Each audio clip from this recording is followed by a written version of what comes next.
Hello, students. So this lecture is called The Right to Rebellion, and what I'm intending to do with this lecture is to talk about the process that led to the Declaration of Independence and the United States forming its own country, writing the Articles of Confederation, and then later the U.S. Constitution. Now, the textbook does some of this, but I want to go into a little bit more detail on it, and some of what I'm going to talk about is not going to be covered in the text, and vice versa. So, for example, Chapter 2 begins with a brief discussion of the Mayflower Compact. And while the Mayflower Compact has historical importance, and some, including the textbook authors, argue that it is a model of sorts for documents like the Constitution. It's truly not a formal document like the Constitution, and it's not directly relevant to the issues that led to the American colonists declaring their independence. So I'm not really going to discuss that. So what I do want to discuss, though, is what's happening right before the Declaration of Independence is written and what is happening before the convention is called for the colonists to try to decide if they do in fact want to declare independence from Great Britain.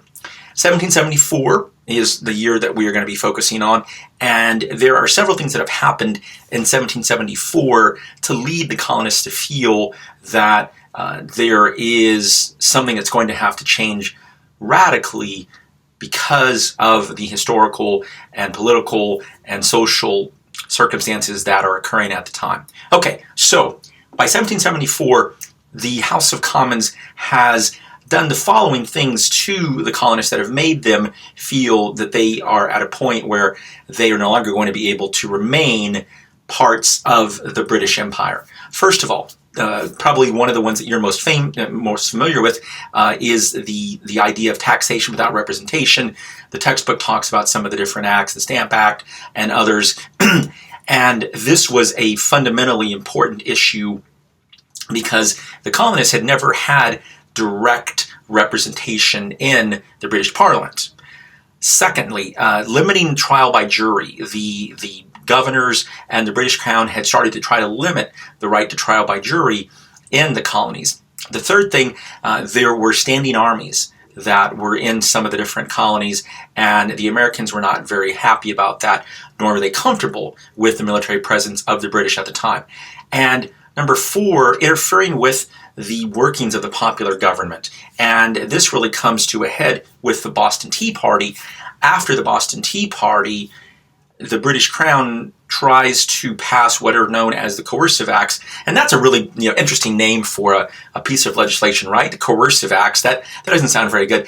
They were also known as the Intolerable Acts because the American colonists, in fact, found them to be intolerable, and some of the direct actions that occurred with the Intolerable Acts were the attempt to close the Boston Harbor and placing Massachusetts and the government of Massachusetts under direct British control.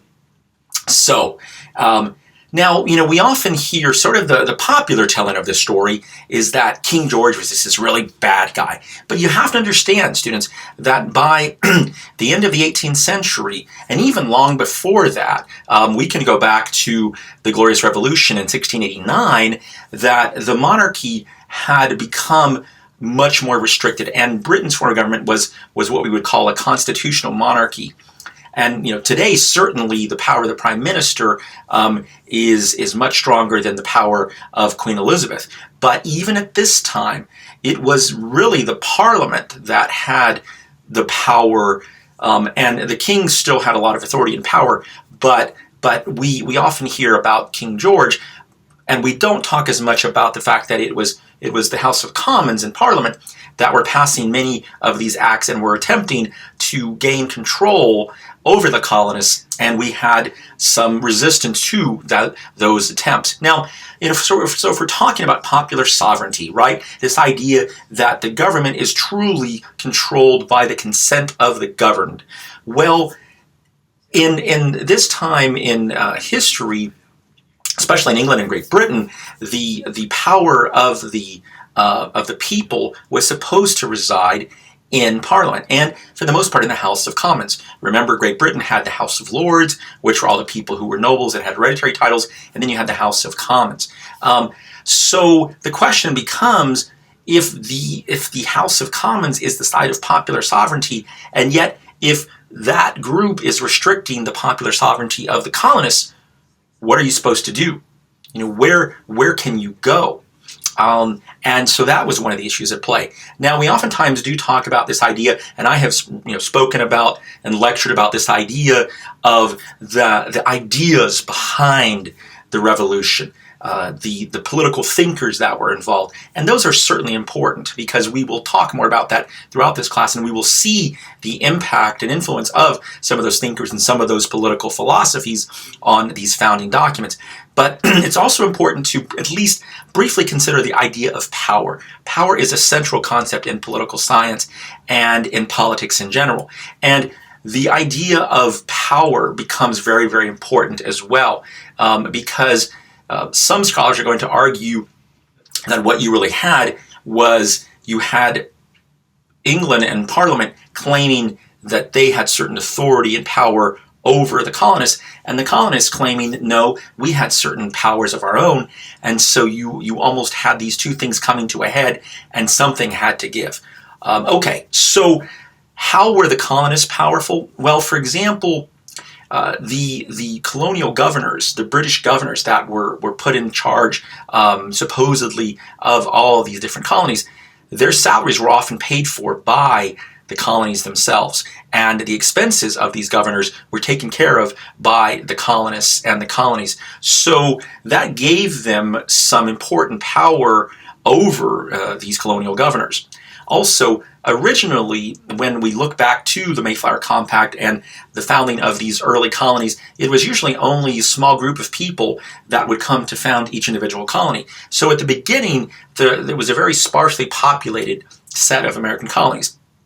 About 150 years later, the colonies are becoming quite populous, and because of that, and because of the economic power they are accruing, they now are almost on an equal level with the mother country back home. And in fact, the largest market for English goods were the American colonies. So they didn't want to upset that relationship as well. So economics becomes part of it as well. All right, but let's go back to the specifics of what's happening. We have this revolution, we have the Declaration declared in 1776, and so even before this, there was this idea, as you're sort of trying to come to terms with what may be inevitable, these people had been British citizens, and all of a sudden, they were going to declare their independence. So they had to really start thinking of themselves as being a distinct group of people. And as I'd mentioned in another lecture, in fact, some of the English leaders thought of them as foreigners themselves. So why was that necessary? It was necessary so that we could sort of have this opposition. We were the good guys. We were the American colonists. And these people in England, they were trampling on our rights. And whether it was Parliament or whether it was King George, the fact is that the English people back in Europe weren't necessarily protesting what was happening to these American colonists. And so you had to try to develop this sense of an American identity. And this was certainly occurring. Well, that's great to have during time of war, and we often see that. We see patriotism truly surge when a country is at war. But once the dust had settled, once the revolution had been won, that idea, that national sentiment, wasn't going to be the most effective way to govern the people. And so when the original Articles of Confederation were written to govern this new country, they were weak in many respects. There was no court system, there was no chief executive, and power truly resided in the individual states. And the textbook on page 29 has a really nice chart that I want you to go ahead and look at and see what powers were given to the national government and what powers remained in the control of the states.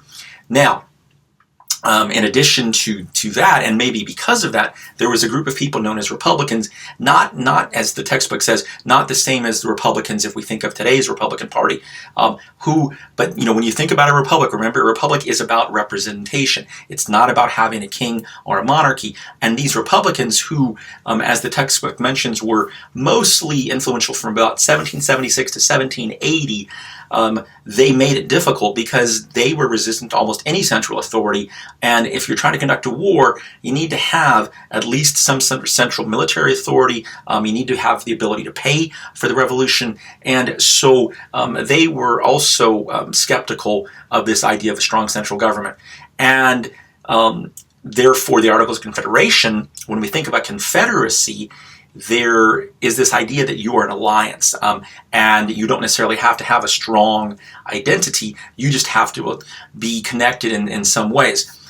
Now, each of the states had some sort of written document or documents that governed how the states were going to conduct their daily affairs. And once we had Declaration of Independence, then it wasn't very difficult for these states to write their own constitutions, and that's what they did. So they were articulating the type of power they were going to have, and because of that power, then it was going to be much easier for them to want to keep that power and not give up that power to a national federal government. However, one of the issues, and oftentimes we see this, after the revolution had been expensive, and the states had accrued large debts. The Articles, this confederation had accrued large debts, and you had a depression, you had rampant inflation, and it was actually inflation and the fact that many banks were foreclosing on farmers who couldn't afford to pay, that someone like Daniel Shays is able to organize a rebellion as someone who is saying this isn't fair, and that rebellion in 1787 is one of the final straws that leads to this second constitutional convention, where originally though the idea was simply let's go ahead and revise the Articles of Confederation. Okay, so everyone is in agreement that the Articles simply aren't working. But the tension comes between how do we balance this national identity but preserve the belief or idea. Some historians even call it a fiction that America truly is a country that's built all the ideas of the consent of the governed and popular sovereignty. So you had two main groups that emerged: the Federalists, who supported the strong national government, and the Anti-Federalists, who preferred something more like the Articles of Confederation and were skeptical and fearful of a truly strong national government.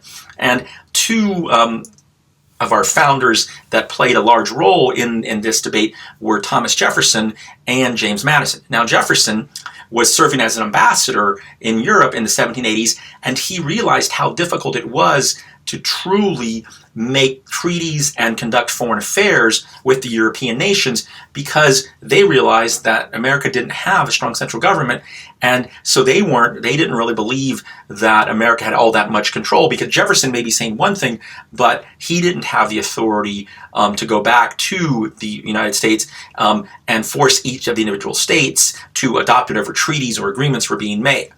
Madison at the time was working in the Virginia Assembly, and he too, even though Virginia was doing very well as a colony, realized that we needed to truly have a strong central government to make the United States work. So when you have this convention, everyone is agreeing that a Republican idea, a Republican form of government is going to be the best. Now, that's not because everyone believed it was the best form of government. Certainly the Anti-Federalists did not believe that. However, the idea of pure democracy, direct democracy, was understandably not going to be an option because of the size of the American colonies, both the size in terms of demographics, in terms of population, and also, even though at this time the United States was not nearly as large as it becomes and is now in our day, the founders did feel that eventually the United States would probably take over the entire continent. We'll talk about that idea of manifest destiny. You may have heard that in your U.S. history classes. Okay, the Anti-Federalists, though, were wanting to make sure we didn't have a government that was going to end up in an aristocracy ruled by a small group of elites, sometimes also called an oligarchy, ruled by the few, because they were worried that these leaders would not truly be answerable and accountable to the people. And so to try to guard against this, the Anti-Federalists had wanted more frequent elections than what actually occur in the Constitution, and they wanted something that was, we call rotation in office, which isn't exactly term limits, but it's related to that. It's this idea that, let's get the people, no one should be comfortable and serve in the Senate for 40 or 50 years, as some senators have. No one should spend their entire lifetime serving in the House of Representatives, which we see that some people have. Both of those measures didn't actually get into the U.S. Constitution. The Anti-Federalists also wanted a Bill of Rights because they felt that without a Bill of Rights, we could have this government turn into a tyranny, and there would be no protection against the strong central government. Now, the Federalists thought that that was silly and actually redundant. They said the Constitution, come on, look at what it says here, and you are going to do an exercise where you are going to look at the Constitution in detail. The Constitution showed what powers the national government did have, what powers the states were going to have, and what powers did not belong to any form of government. And so they thought, we don't need a Bill of Rights. The Constitution is already telling you what you need to know. Eventually, though, in order to ratify the Constitution, the Federalists do agree to the Bill of Rights, which were the first 10 amendments to the U.S. Constitution. Now, what did the Federalists want? Well, in addition to wanting a strong central government, they were fine with having an elite group of people serve as these representatives for the more unruly masses. And if we listen to a couple of different statements by two of the best-known Federalists, Alexander Hamilton and James Madison, who were two of the three principal authors of the Federalist Papers, which were this collection of essays that were written during the attempt to ratify the Constitution, you'll see that they are very clear about their views of democracy and the people and who should be ruling in a government. Hamilton says the following, quote, "The people themselves are totally unfit for the exercise of any of the powers of government." So, end quote. There's your vote of no confidence in democracy, right?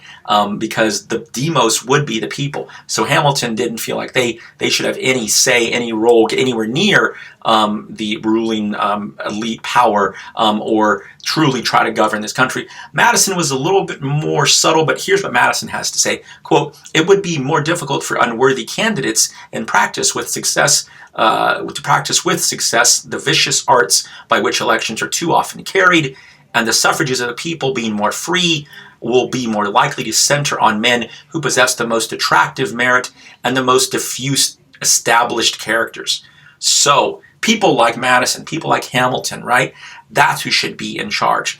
And so it was sentiments like this that made the Anti-Federalists concerned that you can't really have a republic in a country the size of the United States. And having read their Montesquieu, who was a very influential French political thinker, they were arguing instead for a series of smaller republics where you truly could have a republican form of government. This model, though, unfortunately, would have been more close to the Confederacy model, which hadn't been working. So the Constitution is written, and now you have to have it ratified. And you had to get 9 of the 13 colonies to ratify the Constitution, 9 of the 13 states.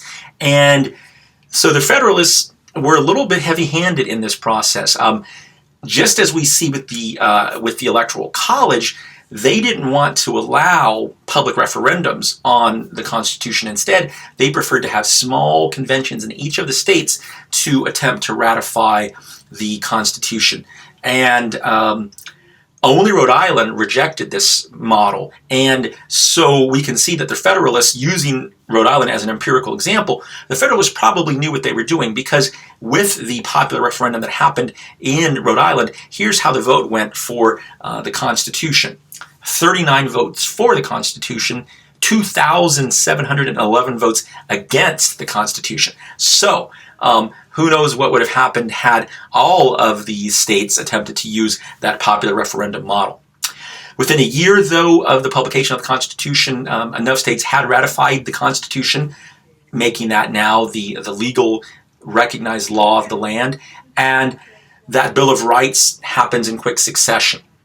Those first 10 amendments that we will certainly talk about in this class and are often timely, certainly timely here and in the months to come as we are having our class.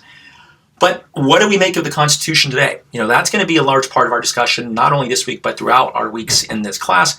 Do you think that history has vindicated one group, the Federalists or the Anti-Federalists, or is it something in between? Are some of these fears of the Anti-Federalists that we would have a small group of elites who are not answerable to the people, is that the case, or were they simply worried for no good reason? All right, class, I'm interested to see what you're going to have to say about this, and we'll see you again soon. Thanks.